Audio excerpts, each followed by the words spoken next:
every Looks like a new one. You're not wearing a hoodie today. I'm not wearing a hoodie, but this is the same Burlebo shirt I've worn for about 2 weeks straight. Got it. Yeah. I am very brand loyal. I wear the same Fair Harbor shorts, and now I've found Burlebo shirts. Oh, that's funny. Burlebo, I think, must have been. Someone told me they were started in Texas, and I would believe it. They started in the camo world, but they've gone to. They have these cool shirts. Like this is a Longhorn shirt, but they have the Texas Tech version, the A&M version. And Nice. I got a Tech shirt. Well, shout out to our next sponsor. Burlebo, thank you for future sponsorship and all the free shirts. So if I could get Burlebo and Fair Harbor to sponsor and There you Chewy's, like go. I would That would basically, be- oh man, I would supplement a large part of my expenses. So that'd be amazing. And well- don't forget Mika Scenic because you started dude, off. Miko, we're going to Miko tonight. Dallas staple. Yeah, so it's been a little while. Last week we had Ben Baker. Thanks so much for Ben to step in. You were in St. Lucia. Well, you were on your way back from St. Lucia actually while we were recording. So it's Yep. been a little while, and we haven't really talked a whole lot. So we have a lot of catching up to do. And we just pressed record because I do have reservations at Miko. We're recording a little bit late. So to catch you up a little bit on my life, since you've been gone, Karen had a kidney stone about a week and a half, 2 weeks ago. That was an ER visit and a night in the hospital. Funny, same hospital that Aaron does surgery at. I texted him. He was not on call that night. We thought it might be a gallbladder thing, and turns out it was a kidney stone. But I was keeping him apprised of the situation. He was thinking about just coming up there and clocking in and bringing his scalpel set just in case. But he ended up not needing to do that. And so Karen had a procedure to eradicate a kidney stone with a laser. And she came home doing well. Well, then about midday Sunday, found out from my mother this last Sunday. My mother, loyal listener, Angela Hines, down in Austin, Round Rock. Shout out. She has taken up pickleball recently. Good for her. However, when you don't quite get to the ball and you fall and you hit concrete, you have a tendency to break things. And so she broke her quote unquote hip, which it actually was a little fracture between the ball on the upper part of your femur and the neck of the femur. And so she had surgery Monday morning to put 3 screws in there. I went down there to be there and ask questions and help her get to the house and do my therapy thing. So I was a live-in therapist for a few days, which was fun. She's doing great, and she probably didn't even really need me. Her pain tolerance is crazy, and she's only on Tylenol, and she's walking around barely using the walker. And yeah, so she's doing great. She's a trooper. So it's Thursday. I got up early this morning down in Round Rock, got on the road, got back to town to do a closing at 10:30 at Capital Title Lakeside. I appreciate all their help and closing. We did a double closing, which I think you did today too, or kind of a double closing. You had 2 closings. We actually had a double closing. My folks in Keller, they sold their house and they signed the paperwork on the new one. Yeah. Rockstar. So look at big Ashton. deals. Look at that. Look at you shining bright. Oh my gosh. Yes, it feels so good. Yes. Yeah. So we closed on Keller. They signed on their house. They will fund their new house tomorrow. Their movers are coming Saturday. So it's all lining up. You know what's great? So. What's amazing, and I'm so proud of you because you guys tried to do a bridge loan. You guys were under contract on the first purchase, and the concept was a bridge loan so they could buy what they wanted and bridge the gap until it was time to sell the home. Well, that all fell apart because the appraisal didn't come in, and the appraiser thought that it was going to take too long to try to sell the home, and they wouldn't be able to get their money back fast enough, and therefore, was going to be basically they didn't allow the bridge loan. So you had to terminate the first contract. But as soon as you went to market, you had multiple offers. You even did an open house on a land deal, which is, unique. But I mean, there is a house there. But you did great. You got multiple offers. You sold it for over asking. Kudos and rockstar. And we're talking 7 figures sell price point. So, Yeah. great So deal. And yeah, then you turn around and purchased a $500,000 home. So that's right. you had a great month. You might Yeah, make the KW board this I month. may make the bottom right corner of the. I was talking to Ben about that. That was actually one of our conversations of like, hey, curious Ben, what does it take to be a top producer at KW DPR? And so he actually talked a little bit about the numbers of who are the.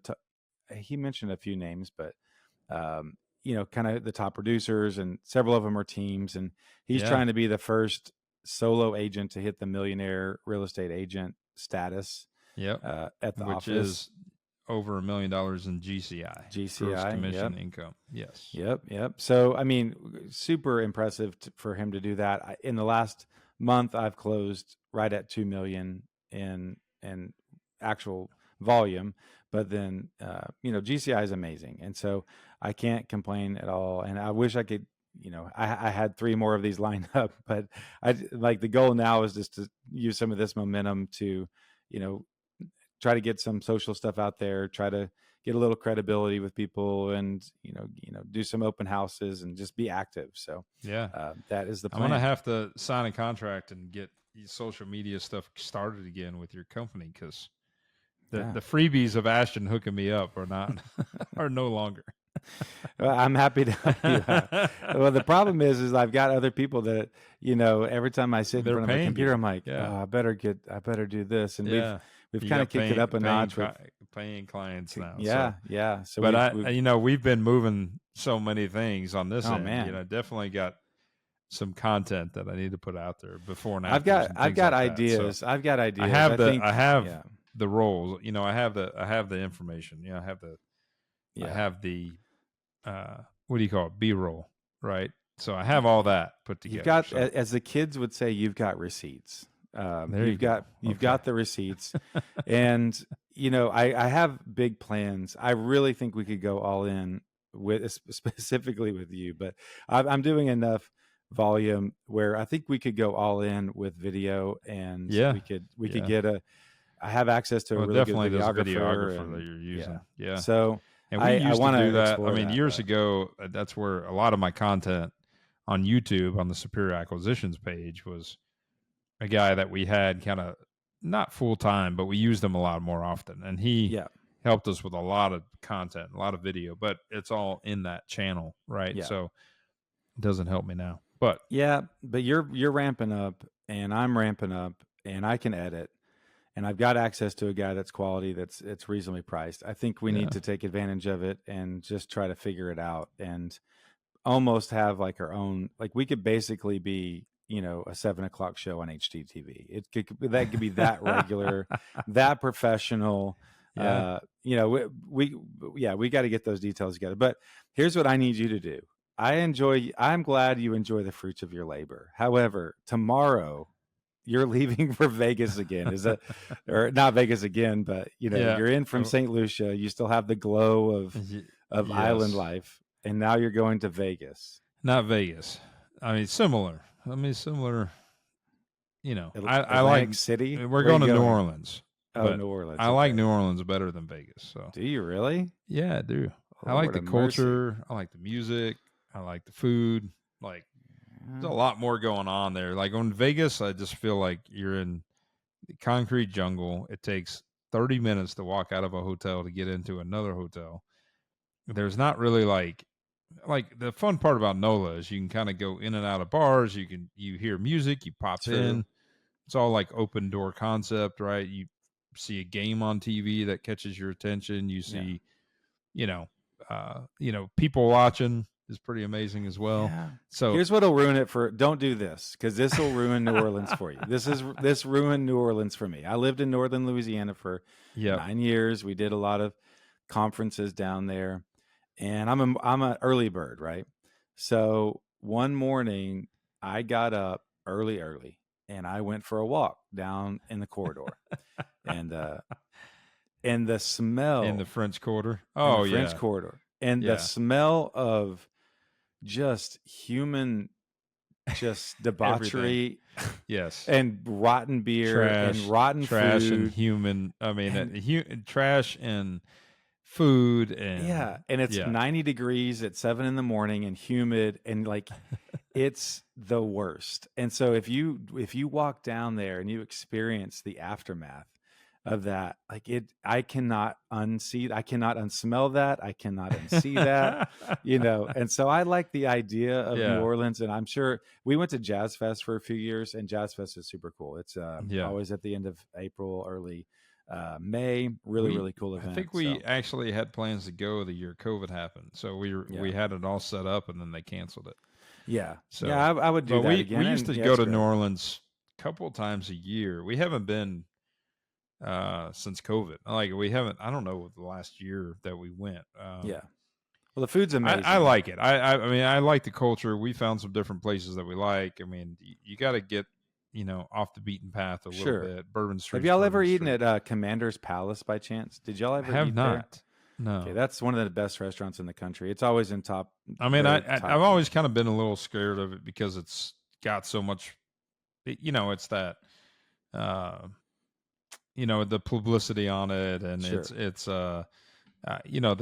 the tourist trap, right? Like, I mean, it's so Yeah. talked about that I've kind of been a little afraid of it in that way. It's like But meeting one of your heroes, your childhood heroes. You just kind of hesitate to go there and it disappoint you. And yeah, yeah, we but it's like, supposed to be but amazing. we're going. Casey and Jared are there. Casey's there on a conference, and Okay. so that was part of the reason we're going down.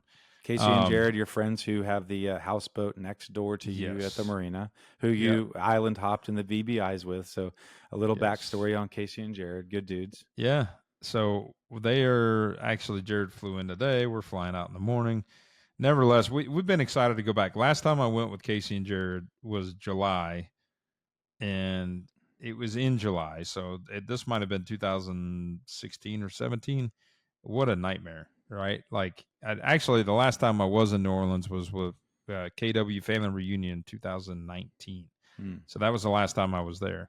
But they've revamped Bourbon Street. They've done a lot of work there. They've cleaned it all up. So they've done a lot of different things since the last time we were there. So kind of excited to check it out. But like I Yeah, said, to me, I like just the atmosphere, the culture, the sure. It's a different places different to go, and energy.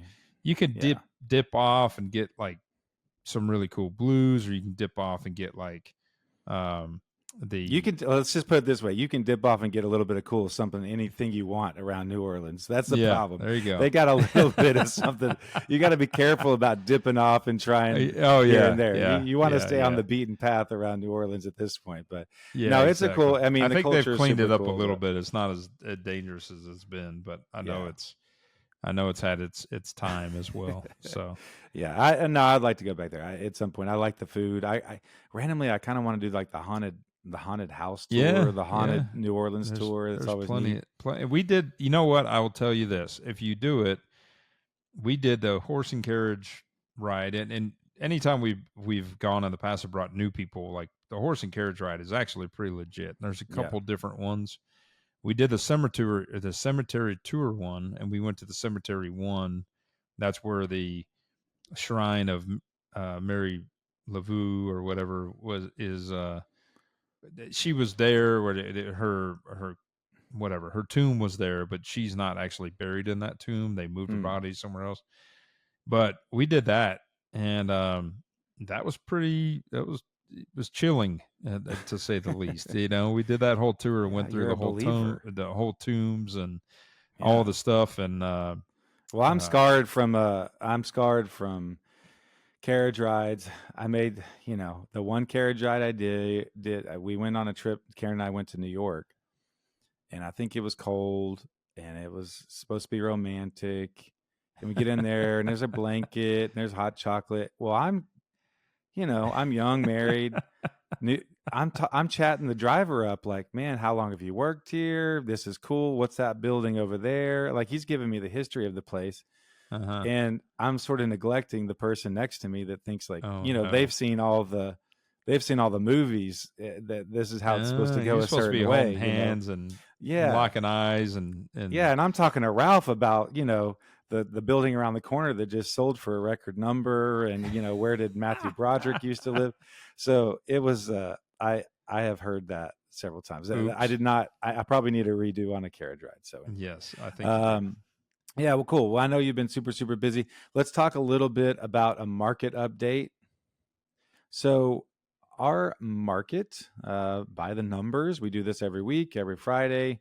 Although, well, I'm going to do everything I can to get this edited for Friday. It might be Saturday morning, but at the end of the week, every week we try to talk about the DFW MLS and what the market is telling us right now. Months of supply is 4.6. That's held steady for the last couple of weeks. Like we mentioned a few weeks ago, that actually is a 10-year high. Back in 2019, we're at 4.4 months, so we are still hanging out at a 10-year high there. A number we haven't looked at in a while. New listings in the last month, 16,000.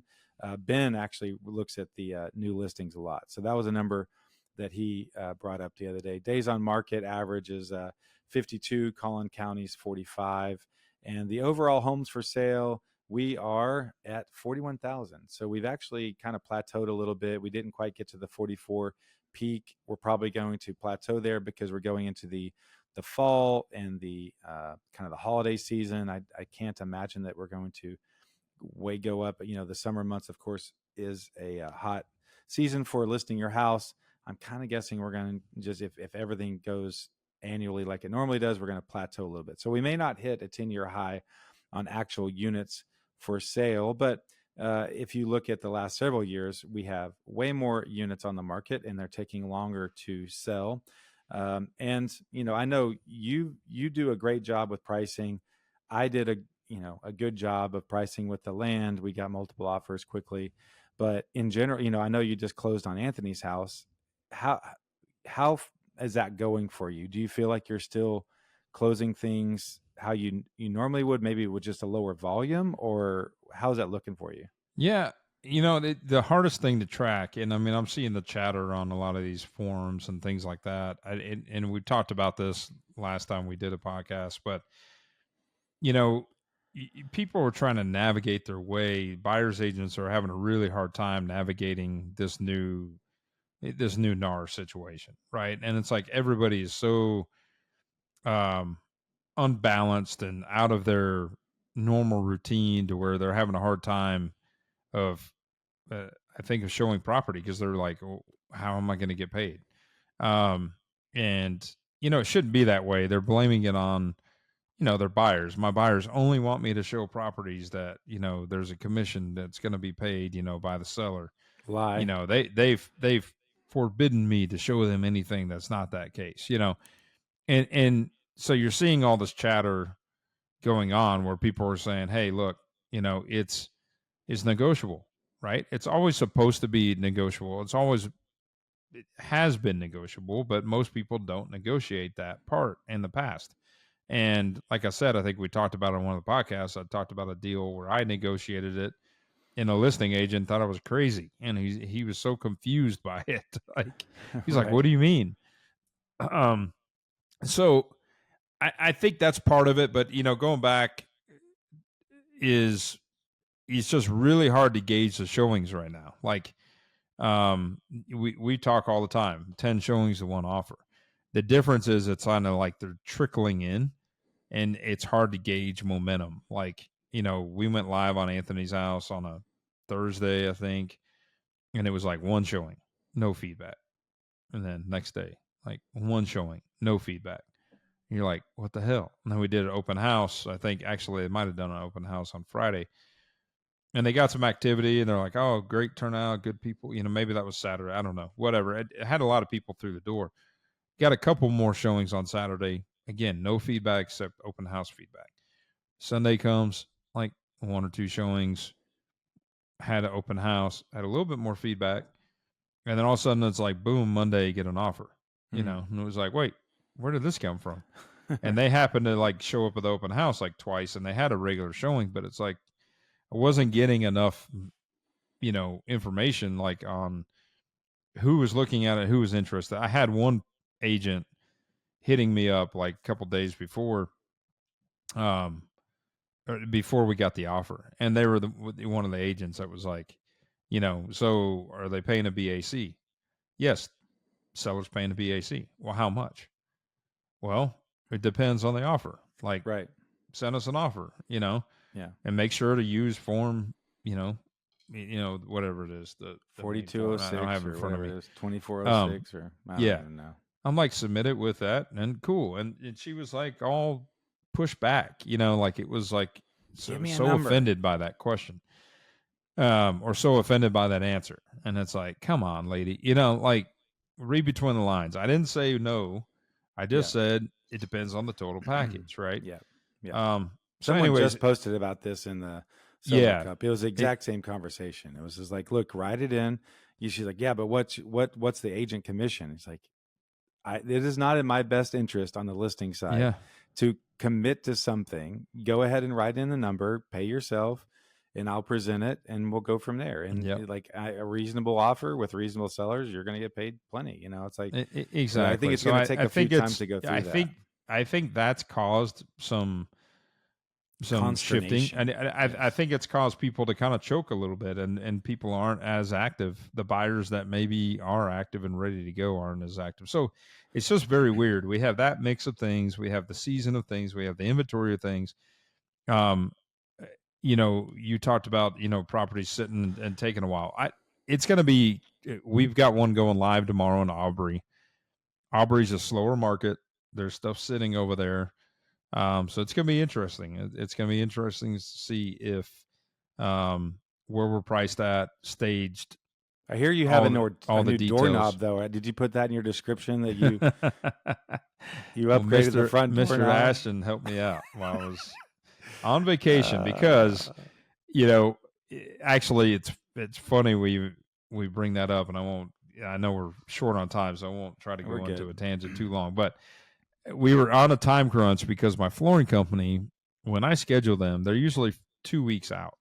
If I have to reschedule them by one day, if I miss the schedule by one day, it will literally add 2 weeks to the project, and I can't do anything during that time because I'm stuck. Like the way that I've been doing some of these bathrooms, I run that LVP into the bathrooms, and then the toilets go on top. So it doesn't make Mm, sense to bring the plumber because he can't do right. everything because he has to wait on the floor guys, and the trim can't be done until the floors are in. So it doesn't make sense to bring my hardware guys out until that's done, right? So that Aubrey property, the day we're flying back, we're traveling, we're in the taxi basically going back to the airport, and the flooring guys are trying to get in and they can't get in the house.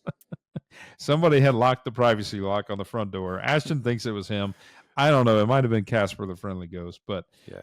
somebody locked it. I was there the day earlier, doing a video, having a good time, showing you a video with tile, and I don't know. I guess on the way out, I bumped it. I don't know how it happened, but Yeah, I yeah, don't know. basically, I locked the flooring company out. So as Ben and I are here recording, I'm getting texts from Tavis and calls, and so right when I finished with Ben, he's like, hey, the flooring guys are there. They'll leave. I cannot afford them to leave.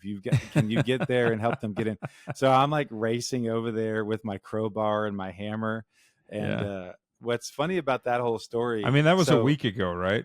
yeah, So yeah, like, yeah, that was a week ago, and here we are. Like pictures were done today. So yeah, you see how fast yeah. things happen with if that schedule didn't get hit. Like I'm running into this on the property in Plano right now in Fargo.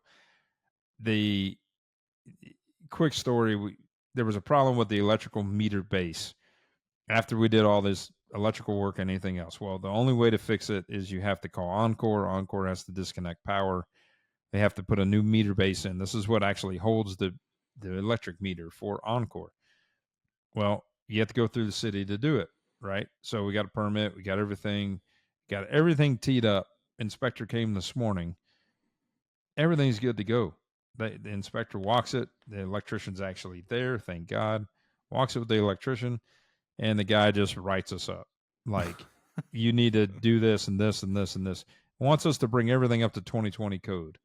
So we got to put arc faults in. We got to do new home runs to the range. We got to put in a GFCI breaker to the range because it's within 6 feet of the sink. Mm, I mean, you name it. It's like just killed us. mm. And flooring's scheduled for Monday. So it's not going to happen because I don't have power there. Oh So, gosh. anyways, so I got hit with it. You helped me save Aubrey and didn't have to reschedule. I called the flooring company today and said, Monday's not going to work. And he goes, oh, yeah, my next available is the 24th. Yeah. So literally 12 days out. Well, we So, ended up, luckily, your guy was crafty. I tried to get into the house. We ended up literally taking a hammer to the front door, like old Ricardo at Mapleton. And we did a better job. We knocked it out. He got in. So I went and was able to get that kind of figured out. Brought a door back later in the day. I had gone over to Paris to take my semi truck test. I'm trying to get my semi truck license for Hebron, the band dad. So that was over in Paris. So I went over there on my way back. I went by Home Depot, brought a door over. Anyway, so funny story about that is like I had my hammer and my crowbar in my the car. I was borrowing the Gavin's car because mine's not doing great. They were out of town. They're like, look, take the Tahoe, you're good. So I was in the Tahoe, brand new Tahoe. I have the crowbar, hammer, all that stuff. First day is fine. I went over to Paris, came back, fixed your door, no problem. Next day, I'd failed the test, so I had to go back over there. oh, It's no. like a 4-part test. So I go back over there, and I mean, mind you, the only reason I'm driving their brand new Tahoe is because my car started overheating, and they're like, "Look, just take it, no problem. We're out of town." On the way back from Paris, their car starts overheating. I'm talking new Tahoe, Oh, and I'm like, no. "This got to be this is a computer glitch. There's no way this is real." And I'm between Paris and Bonham, and it's overheating. And so I come into Bonham, I slow down, I can hear the engine clinking. And I pull over, it's like 5:30. I find a mechanic, get over there. He looks at it, he's like, I see your problem. And there's like a fan, some sort of fan pump thing on the front of the motor that had fallen off. The belt that cools, that runs fluid and puts oil into the top of the engine had just literally fallen off the front of this engine. It was overheating, possibly blew a head gasket, right? Mm. So this mechanic, they close at 6, and so Uber doesn't go out to Bonham, and I'm trying for like 30 minutes to get an Uber to come out there. They don't go. So this young guy's just coming out of the mechanic shop. He was just there BS, and he comes out, and I said, "Hey, this may not be for you, but if I paid you $100, could you get me to McKinney, which is like 45 minutes away?" He's like, "Yeah, I could do that." So I get out, and the only thing I'm bringing with me is a hammer and crowbar because that's. And I'm like, this guy's gonna think I'm gonna murder him. So like I put it in the back of his truck, right? So he drives me to McKinney. He's a sweet guy, really nice guy. He's a young kid about to get married. Worked at the sand plant in Bonham, like just salt of the earth guy, right? Yeah. And we get to McKinney where he drops me off or he's going to drop me off at Bucky's. So I'm like, look, let me get you a drink. We go in there, you get a drink and snack. And I'm like, I'm going to get Uber. He's like, I'll wait for you. Right. So we're waiting outside, and here comes Uber. And the only thing I'm getting an Uber with is a hammer and a crowbar. And I open up the door and I'm like, hey, I was like, hey, I'm going to put this back here, but I just want to let you know, I'm sorry. It looks weird. I'm coming from, but like the hammer and crowbar that I used the day before to get into your house, like I'm carrying around like Oh, a my lunch God. pail for another day, like freaking people out that this is what I'm carrying around with me. So anyway, but yeah, they had to tow the truck up to Sherman. They're going to replace some stuff. So yeah, I've been a curse on cars lately. And so Oh, my anyway, gosh. not been fun. All right, let's get to a little bit of news. So in the news, I don't think we've talked about this, you and I. I think maybe Ben and I mentioned it briefly, but did we talk about the Michelin stars? Are you familiar with Michelin stars? Michelin star restaurant. No. So Michelin is a tire company. They've been around a long time. They issue this guide every year. New York, Chicago, Paris, all over the world. There's the Michelin stars, and that's really the creme de la creme of chefs. They want a Michelin star, and they issue up to 3 stars. So you can be a 3-star Michelin chef, a 1-star chef, blah blah blah. I've only eaten at a 2 Michelin restaurants. One was in one was in Washington D.C. It was just this little pizza place, hole in the wall, 1-star Michelin pizza place, really great. Had a good pasta, a cacio de pepe, really really good. Then I ate at a taco place in San Jose. I just looked it up randomly. I was there for Luke's band thing one time, looked up Michelin star restaurants. They're the cheapest one I could find was this taco place. Went there, it was great. So they've never issued a Michelin guide for Huh. Texas. And so no Texan restaurant has ever had a Michelin star. Well, that's about to change. So they're coming to Texas. They've announced it, and so here soon we'll have legitimate Michelin star restaurants that we can go check out, and it's really neat. It's a big Perfect. honor for them. But I didn't know this. They also do hotels, and so in the Dallas Morning News this last week, they came out with their list of Michelin hotels, and one of them, by chance, I have actually stayed in. They have 3 stars. There's Michelin. There's three for the hotel version.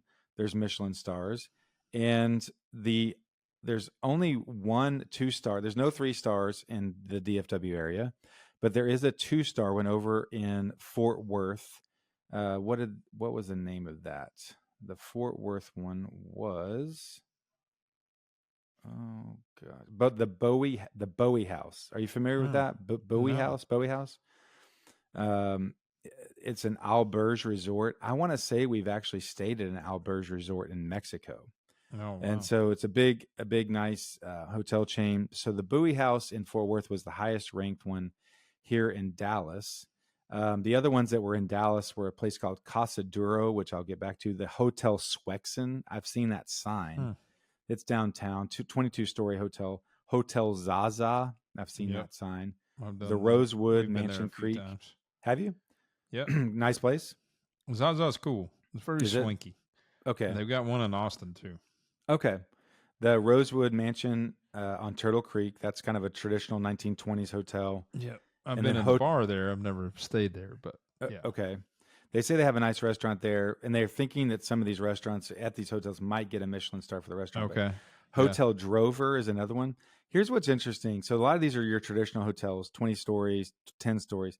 Casa Duro is a 1 star Michelin quote unquote hotel. Hmm.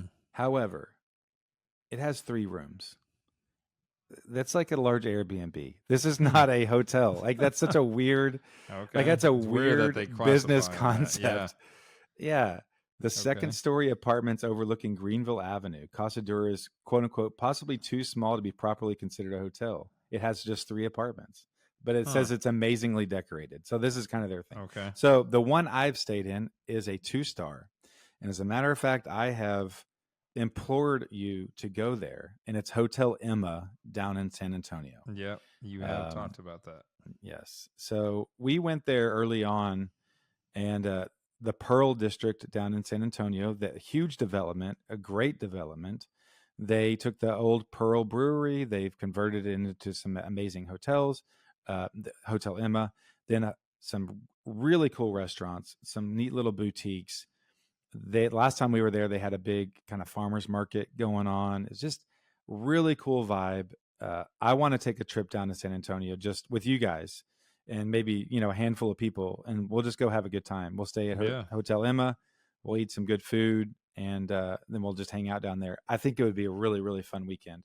But we stayed there early on when it was relatively cheap, and now it's like you have to use a credit card made of unobtainium to actually stay there, I think. So I may let you stay there, and I'll stay at the Holiday Inn Express around the corner and just come Yeah. over and eat breakfast or something like that. But All right. you need to experience it. You need to experience it. It's really really cool. So yeah, but that was cool that Michelin, they're coming to town. They've got these really cool hotels and these developments. And last week we talked about there's a restaurant that's being developed.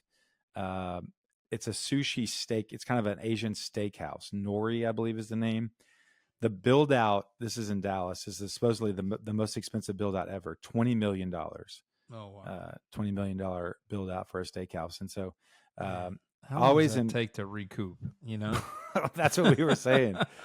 I don't know. I mean I don't care how much you charge for a tomahawk. That is a Yeah. lot of food. It's a lot of dinners, a lot of steak Not to dinners. mention, but see, that's where Anthony needs to work right there, though. So you need to get in on that one of those where like your bills, $1,200 like Yeah. consistently. Like you're just steady. You're just steady getting those things. So, And but what's it the is name of it? fun.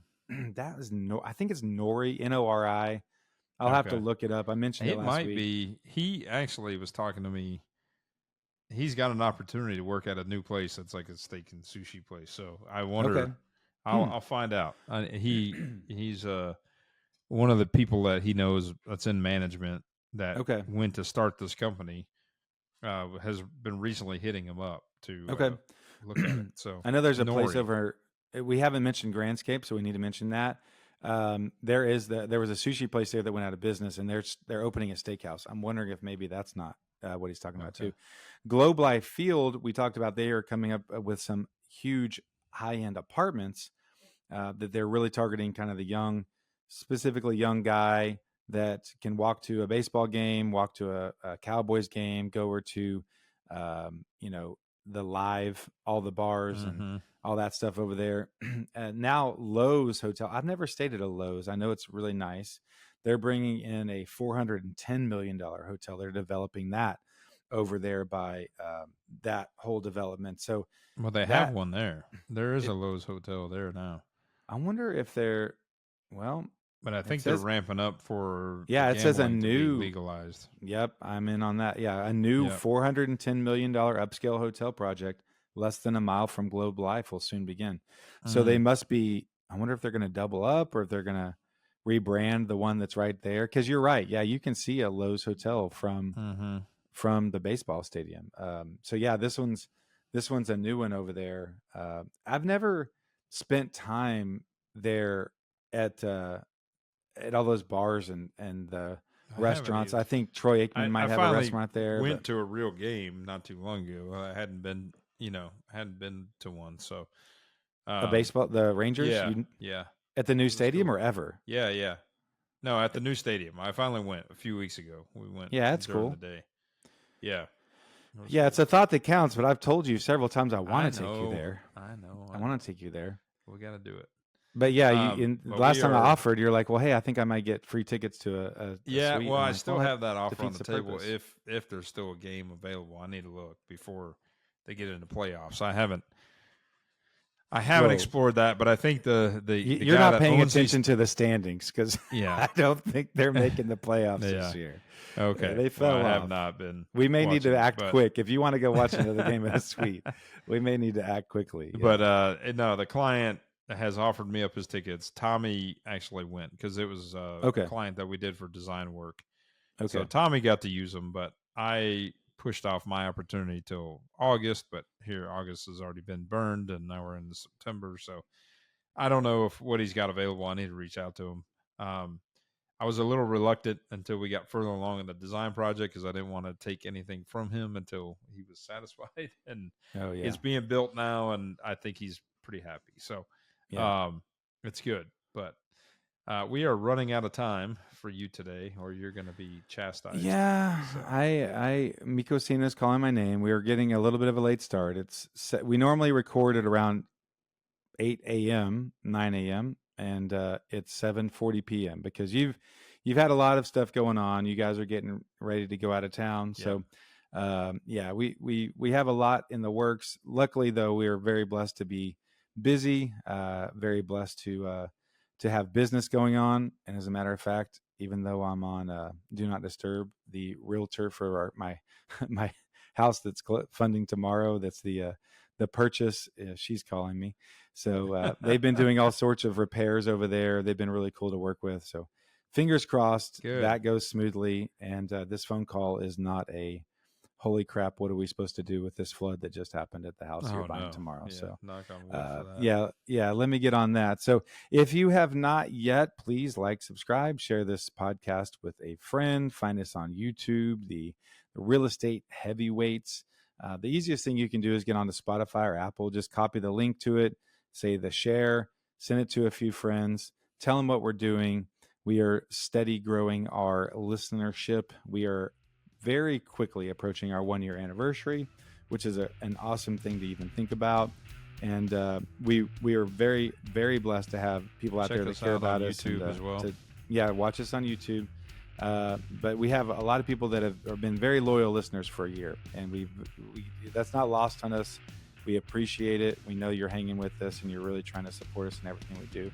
If you have a chance to share this with somebody, we would greatly appreciate it. And hey, have fun in New Orleans. Be safe. Watch your back. Watch your wallet. Yeah, Enjoy the people. absolutely. Yeah. But until next time, have a great day. Talk to you next week.